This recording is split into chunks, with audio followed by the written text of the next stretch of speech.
So the other day we talked about enemies who are looking for the chink in the armor of the believer. And in the days of Israel, when Deuteronomy was written, these people were actually real people with real armies, kings with real armies, looking for to destroy, murder, kill, beat in battle the children of Israel. And since they realized that they are God's people, they could not defy that reality. They still were looking for a way to destroy them. And one way was maybe turning God against them. And King Balak was one such enemy. I think is a good illustration for this. And this is in Numbers 23 and 24. Welcome to the simple truth from the Word of God.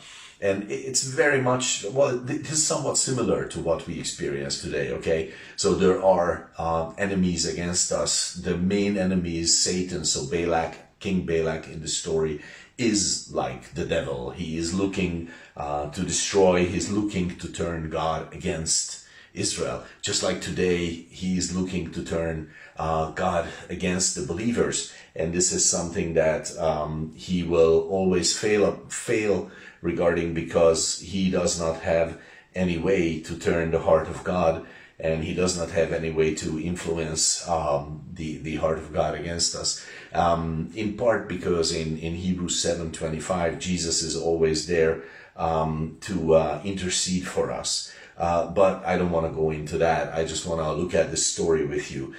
So if you're still here, then come with me. So this is an interesting story. King Balak sends to this prophet, and the prophet is, actually, he's a man of God. He's interesting. He's he's kind of like a believer. Much has been said about the prophet Balaam. And he's kind of like a believer, but a believer with no convictions whatsoever. A believer who does not care for the people of God at all. He cares for himself. He is interested in getting rich, and this king could give him a lot of money for this job. He has a problem because he wants to do what this king wants, because he wants the money, and he really doesn't care. He couldn't care less about the people of God.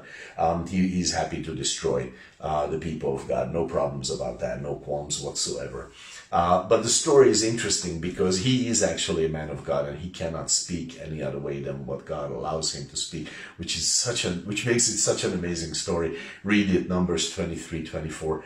If you have questions, write about it. Happy to answer what I can. Then it's kind of open to interpretation. I realize that. But the point is, King Balaam, the king, brings the prophet to the place where he hopes he will curse Israel. And then instead of cursing them, he blesses them. And then the king is just getting out of his mind. He's so angry. And in verse 12, he says, come with me to another place, from which place you may see them, because you will see most of them, and there you will see them a certain way, and then maybe you can curse them from there. So the idea is that Satan is saying, maybe you're not seeing them right, like maybe you're not seeing the church right. Let me see the church from this angle. Do you now see how hateful it is? The devil says to a believer, whose heart he wants to turn, do you see that Christian? Did you see what they did? They just failed spectacularly. You just watched that believer steal something. You just watched that believer, watch porn on the internet. You just saw that believer be rude and nasty with his family. So do you see how disgusting this whole thing is? And that's how an enemy works. And that's how the king here tries to work. But it's interesting because the prophet, this prophet would like to say what the king wants. But how about us? Do we easily look at the church? Do we easily look at a brother or sister and say, oh, this is evil, this is wrong? I would caution you against that. Be careful about that, because actually it says about the Lord, and I just want to quote this from Romans 4 and verse 8 and Romans 8:1.